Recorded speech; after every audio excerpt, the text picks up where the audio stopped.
All right, Brett. Thank you so much for coming and doing this interview with me today. I really appreciate the time that you're taking with me, and I'm really interested to hear about your profession and like the psychological version of your work and how it has really affected your career so far. So I really appreciate that. Not a problem at all, man. Thanks for having me. Yeah, I appreciate you coming along, and I'm really excited for this one. Before we begin, I just had to ask you if I have permission to record you for this course assignment today. You have complete permission. That's awesome. The recording will just be used for academic purposes, not too much behind it. Before we kind of get into things, I would really like you to tell me about some things that happened for you to get into your journey today, competing, starting from competing into sports, getting into like osteopath and acupuncturist. What really started the journey for you?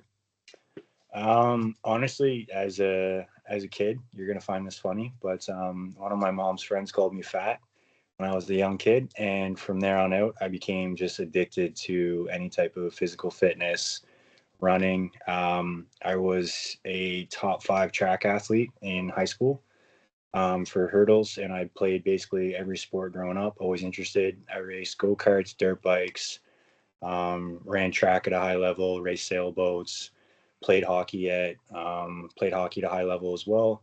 But when I was doing all these things, I was always interested in the therapy side of things. Why does my hip hurt? Why do I feel like this after training? What can I do to be better? I wasn't blessed with the body, and I was blessed with the athleticism, but not the body to hold up with the athleticism. So I always found myself injured and people progressing more than I was. So I just took a real interest in kind of the other aspects of professional sports and how to be involved with it. And I had to make a decision whether I wanted to continue to pursue hockey at the Division 1 level or if I wanted to go to school. Decided to go to school, and throughout there, I started working with a skill development company with hockey.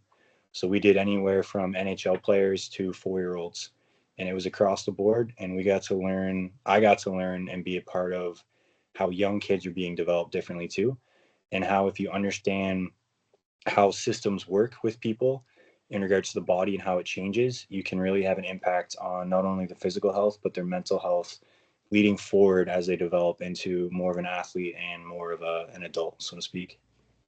I really, that answer is awesome. I know the mental and the physical aspect of sports is super important. Knowing your own kin, what goes on in your body, kind of how to recover from those aspects. Do you really find right now there's anything that you're leaning towards when it comes to recovery that's really helping your athletes at this point? Yeah, actually, and you and I have done a little bit of work in this in the past where I've really dove deep into red light therapy. So a lot of red light therapy out there is amazing, but if you don't use it properly with the proper frequencies, the proper dosage, and obviously time and place, it doesn't necessarily work. It's pretty easy, like anything you can sell from China, and if it looks red, people think it works. There's a real placebo, but from an inflammatory standpoint and from a overall like energetic standpoint, it's had nothing but impact on the athletes. I've worked with anywhere from a red light therapy bed to you've had them the small little red light pods that we just throw in your elbow for more spot treatment. Been fortunate enough to work with enough pro athletes to understand what pieces of equipment work because and what don't. Because of that level, you're working on the 1 to 5 percentile. Just in regards to pitching, you're working on that 1 to 5 percentile, potentially 10 on your mechanics, because your mechanics are going to help your shoulder have a 15-year career, not a 3 year career, right? So it's paying attention to these things and implementing certain devices like sauna, cold plunge, red light therapy, and PMF to help facilitate the athlete and get to the next level. Yeah, there's a lot of stuff out there that's really, hey, this seems good, but people don't really know how to use it. And there's other products where like, oh, this has got to work, but sometimes if you don't really know how to use it in the right way or the frequencies like you were talking about, it can just be another tool that you're just putting using on your body and it's not really affecting it in the positive direction. But Mm. I really appreciate that answer. What do you think really motivated you to pursue osteopath and traditional Chinese medicine together? To be again, I just got kind of influenced by a couple of things. To be honest with you, Tom Brady's guy who brought Tom Brady back after the age of 30, basically everything he does, I do. And I kind of used his, I don't know, I used his kind of perspective on healthcare and perspective on performance as a roadmap to go, okay, what do I need to do? One of my main professors in osteo school is a former professional hockey player. And I quickly realized that, oh, wow, osteopathy is very all encompassing. It's different in the States. You guys are doctors. In Canada, we only do manual therapy, but we understand the medical side and understanding how the mechanics can influence the physiology. So we're under the impression that anatomy influences physiology, but the real aspect of it is I'm just very competitive. And at the end of the day, Mother Nature is always going to be in charge. You can give some of the best treatments and have the best protocols, but she's always going to make you guess, not guess. She's always going to make you rethink, but she's always going to throw something new at you, which means you always have to get better. There's no area for complacency.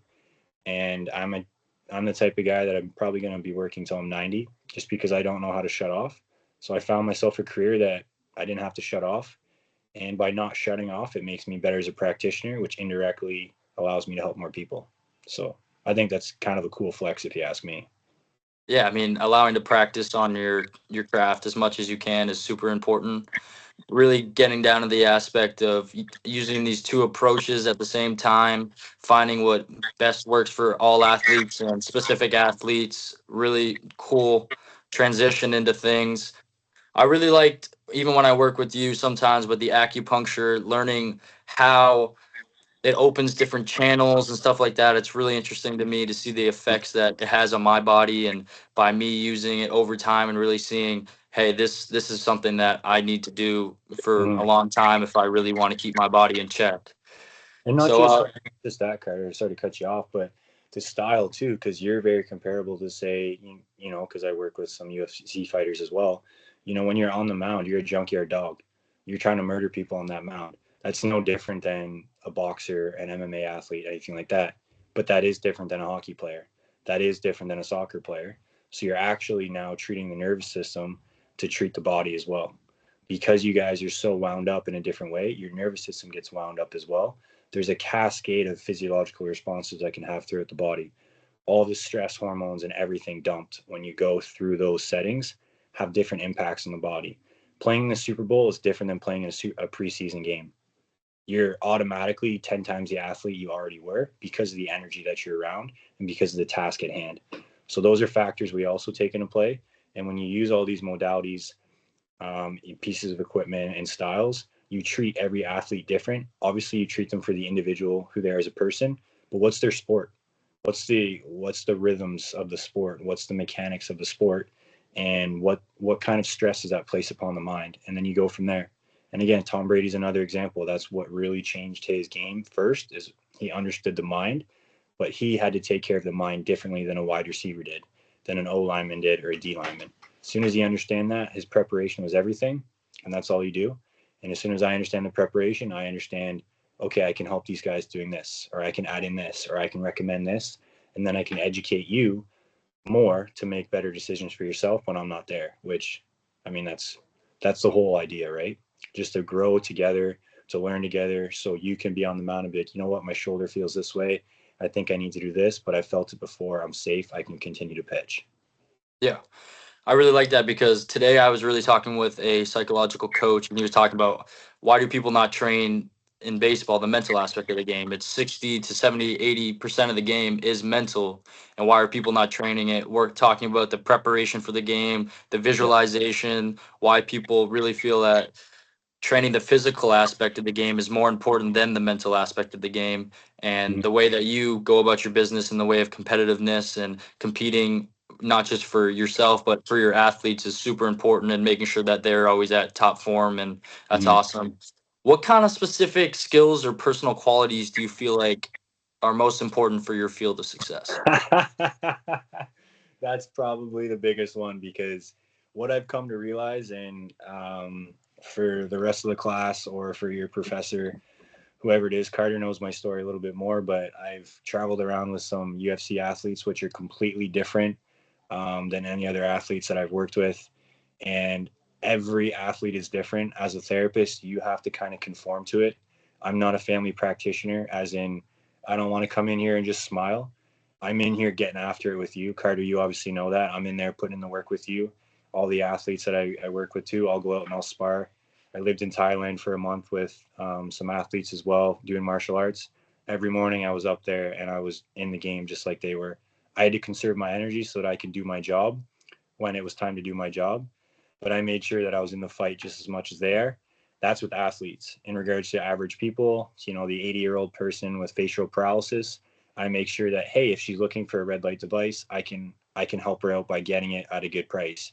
I can recommend certain things that are going to help her life, right? That's a different level of competitiveness for me. It's like I want to do everything I can to help this person. Athletic, I can get in there and grind. The average family practice, I can get in there and be a nerd. So it's a matter of when do I want to put on my Harry Potter glasses and when do I want to put on my ball cap, basically. And you just have to have, as a practitioner, you have to have a pullback, knowing when you're using too much of your own energy. Because, if you're burnt out yourself, you can't push through that treatment.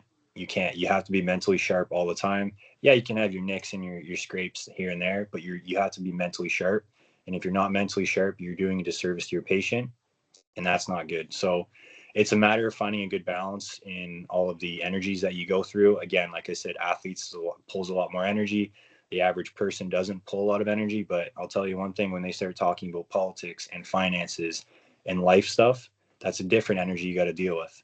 So it changes every day. You just have to adapt and overcome as much as you can. And there's a lot of memes out there of Karens. That does exist.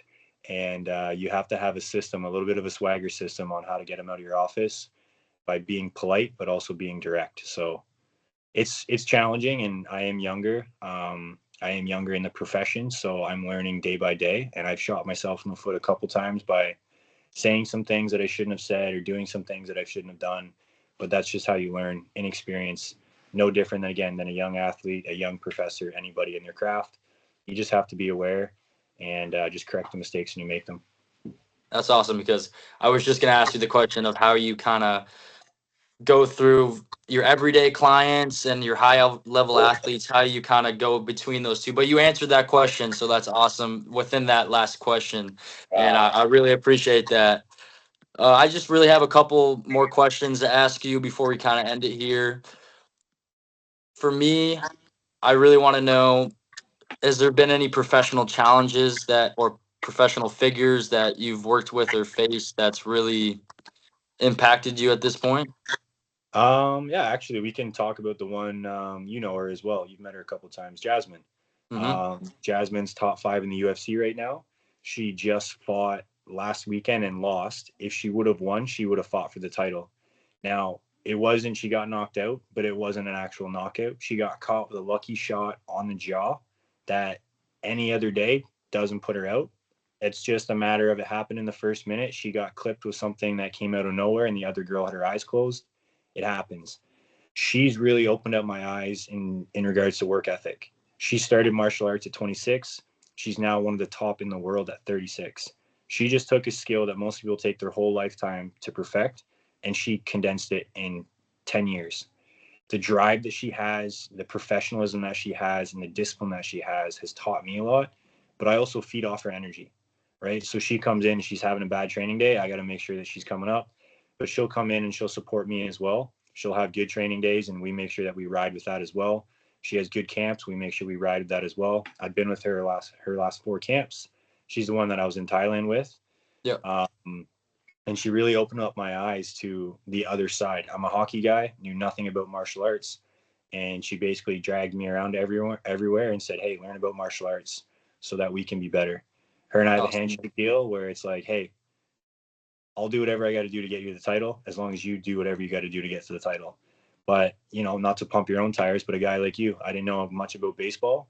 And just like me educating you on what to do with what I know, you educated me on baseball so that I could give you better advice and better recommendations on what to do. You brought me around, you pitched in front of me, you broke some videos down, knowing that I am good with video breakdown. I am kind of a nerd, and I do know body mechanics.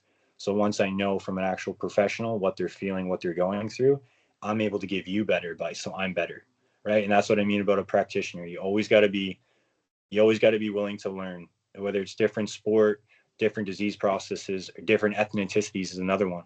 From a cultural aspect, they eat different foods. That's going to have a different thing on inflammatory markers, hormones, all those kind of things, right?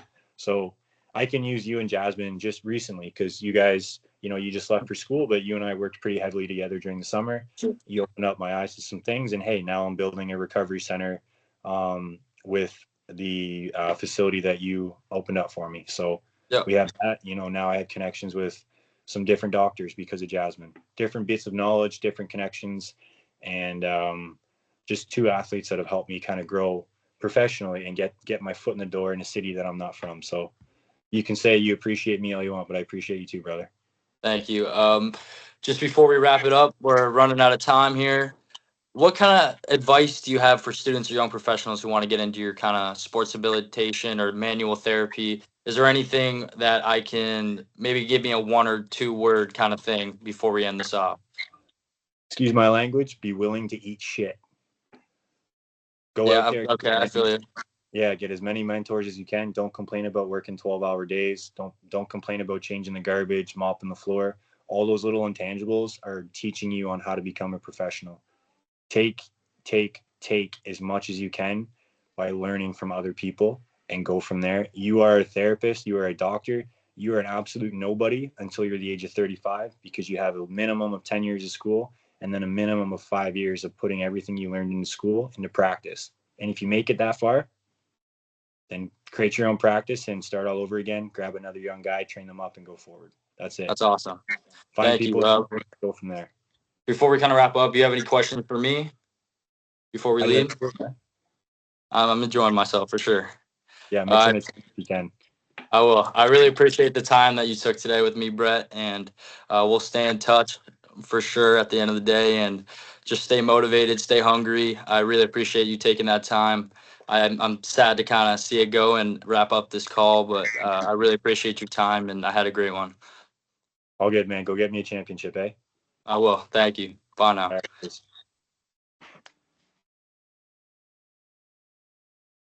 One sec. How do I turn this thing off? Press the off button. Stop recording. There we go. Perfect.